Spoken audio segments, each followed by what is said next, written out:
Hola oyentes de Radio Sefarad y bienvenidos una vez más aquí a De Cero a Aleph, Matemáticas y Judaísmo, con Amelia Muñoz García. ¿Qué tal, Amelia? Buenas tardes. Continuamos, oyentes, con otra entrega más de este De Cero a Aleph, el programa dedicado en Radio Sefarad a matemáticas y matemáticos de origen judío que nos acerca cada 2 semanas Amelia Muñoz García desde una tierra del sur de España muy propicia para estas fechas, para los que les guste esquiar y también visitar lugares bonitos. Eso es otra cuestión. Ahora nos vamos hasta Prusia. Hace más de 200 años nacía allí, en 1818, Ferdinand Joachimsthal.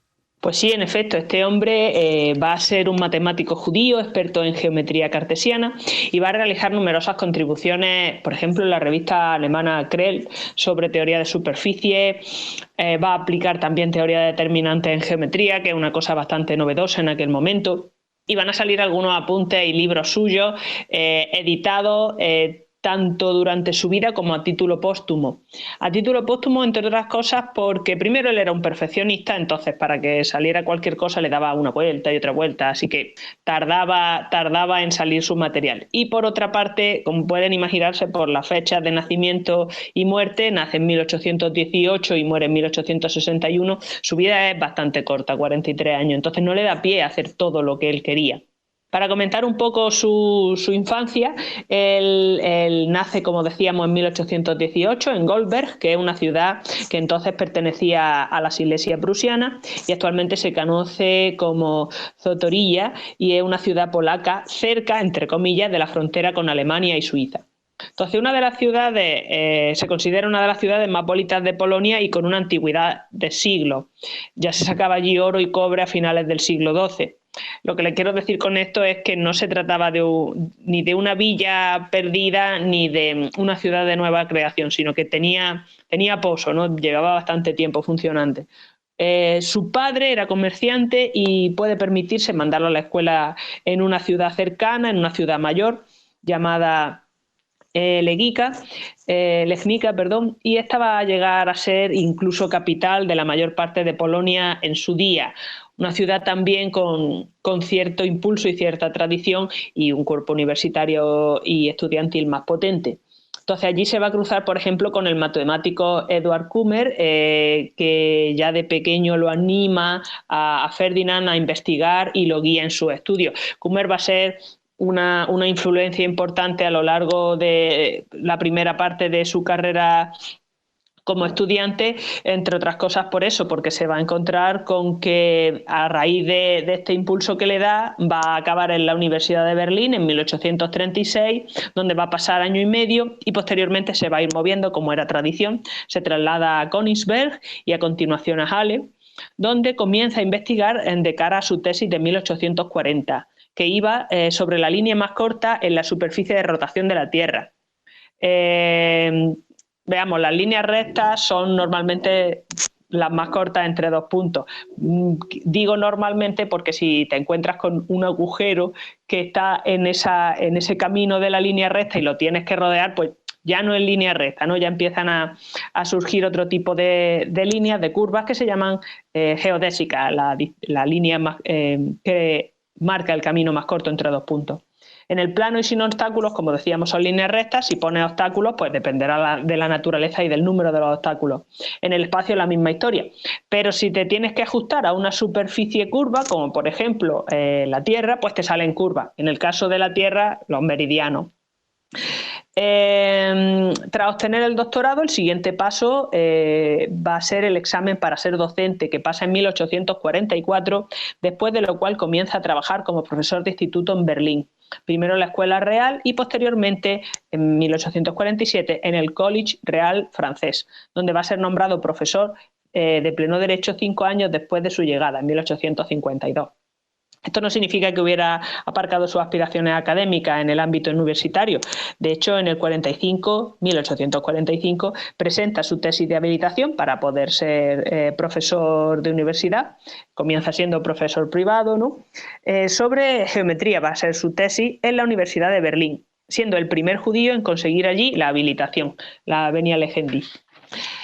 Joachim Stahl era un profesor muy apreciado por la calidad de sus clases y por la manera innovadora que tenía de enseñar, y su popularidad se refleja en el alto número de alumnos que se matriculaban en sus clases. Además, va a realizar varias contribuciones significativas por esta época, como por ejemplo su Condición de integrabilidad de 1846, que no nos engañen la fecha. Ferdinand conocía los resultados expuestos en este largo texto sobre integrabilidad de ecuaciones diferenciales en más de dos variables desde 2 años antes, desde el 44, tal y como él mismo lo anuncia en un momento determinado en una revista. El objetivo del texto era responder a una pregunta abierta dejada por Lagrange poco antes. Otras publicaciones de Joachim Stahl incluyen, por ejemplo, un libro de texto de geometría elemental para el alumnado del College Real francés. Sin embargo, él ve que a pesar de lo que está haciendo no lo ascendían, o al menos no en Berlín. Teniendo en cuenta que hasta algunos colegas suyos intentaron que esto pasara, pero sin éxito, se especula con que fue el antisemitismo que había en la universidad en aquel momento lo que impidió que medrara. Sin embargo, en 1853 le ofrecen una cátedra en Halle, en Prusia, que no duda en aceptar, y un par de años después, en 1855, acepta la cátedra en Breslau, en Polonia. Allí trabajaría el resto de su vida, que lamentablemente, como comentábamos antes, no fue muy larga, porque él muere en 1861, con tan solo 43 años. Por este motivo, el volumen de publicaciones a su nombre va a ser limitado, pero aún así sacó adelante varios libros de texto, como por ejemplo el Elementos de geometría analítica del plano o el curso de geometría elemental. Este último lo va a editar y lo va a publicar Oswald Hermes en 1863. De igual manera, sale Aplicaciones del cálculo a la teoría general de superficies y líneas de doble curvatura en 1872, esta vez editado por Carl Liesermann, un alumno suyo que va a tomar apuntes con una dedicación especial a petición del propio Joachim Stahl, que quería publicar los apuntes del curso que estaba dando. Por supuesto, a todo esto se unen los artículos que va a ir publicando, en particular en la revista Creel, editados por Orly Terquem, el matemático del programa anterior. En general vamos a ver cómo Joachim Stahl trabaja en geometría, también en análisis, pero quizás sus resultados más significativos estén en geometría, en concreto en rectas normales a secciones cónicas y superficies de segundo grado. Una cónica es lo que se obtiene al intersecar un cono con un plano. Un cono de verdad, no un cono de estos de los que sirven para señalizar el tráfico, que son chiquititos, claro, sí, o podríamos decir finitos. Un cono es lo que viene de coger una recta infinita, dejarle fijo un punto, es decir, como si lo claváramos con una chincheta pero en el espacio, y entonces coger una circunferencia que sea perpendicular a la recta, cuyo centro esté en la recta, y entonces mueve esa recta hasta la circunferencia y la haces dar el giro completo.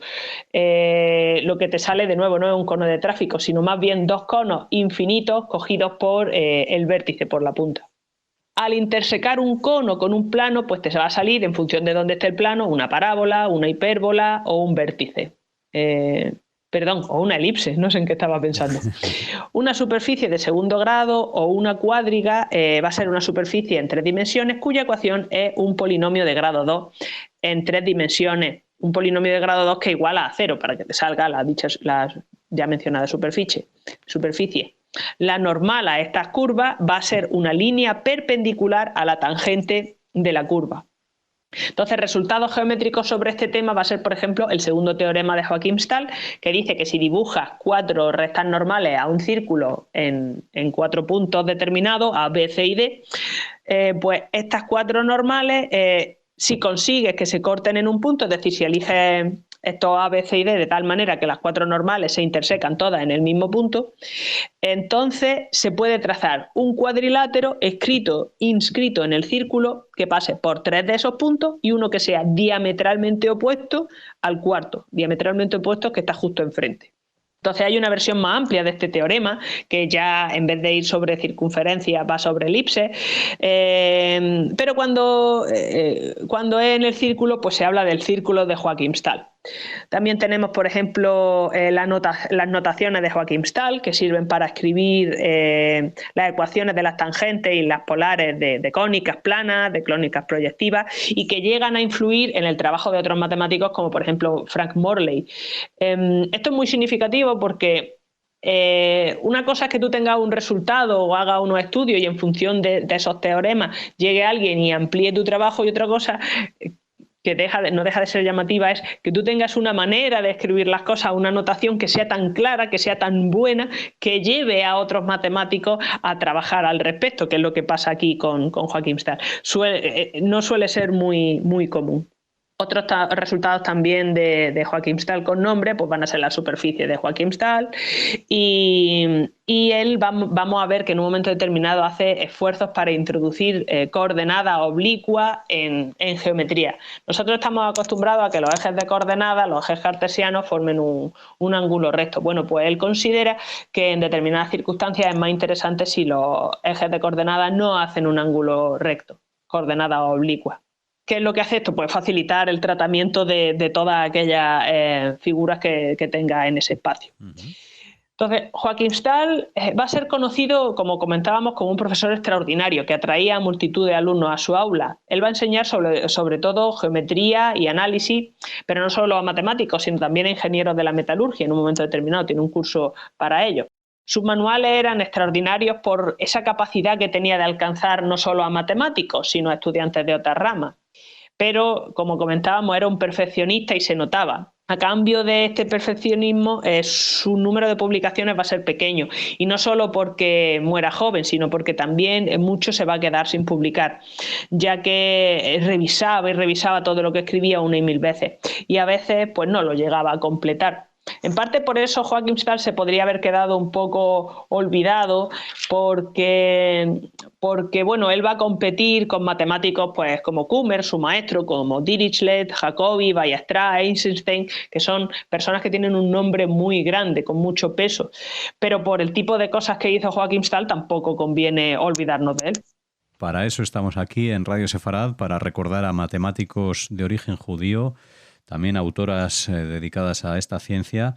Amelia Muñoz García, como siempre, les acerca las historias que trae a estos autores como Joachim Stahl, que bueno, aunque sean cortas, en este caso por su fallecimiento temprano, dejaron una gran repercusión, como podemos dar muestra aquí en este programa, que casi alcanza los 13 minutos, así que no se ha quedado tan corto, Amelia. Me alegro.